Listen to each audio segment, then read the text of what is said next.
Statesman that we've just gone through and done an engine build on. Now this car's been through various levels. The owner's sticking with it. It's a great car, he loves it, and we have just basically gone through and stepped up the engine.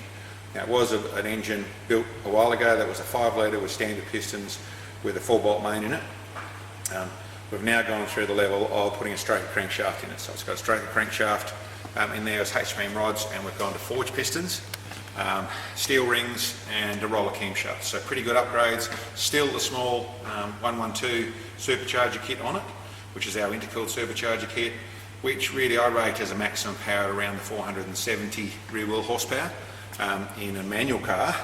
So we, as you just saw in that dyno run, we're seeing the 450 with, it's got a little more stall, torque converter that's struggling a little bit in here actually with a turbo. So over here at the graph you can see we've got essentially a couple of runs from before when it was a 5 litre with the same supercharger system, same boost setup on it, and now with a 355 with a roller camshaft and 355 stroke in it.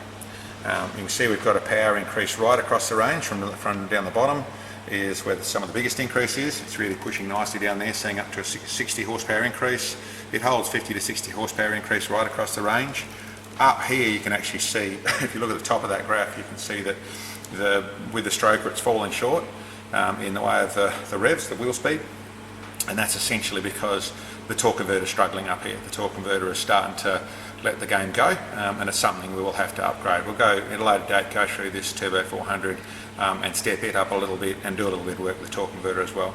As you can see over here on the boost graph, you can see that it's exactly the same ratio, but because we've got the bigger engine, we've dropped in boost. We were seeing the 12 pounds of boost, we've dropped to the 10 pounds of boost. So there's 2 pounds of boost that are going missing out of the bigger stroke.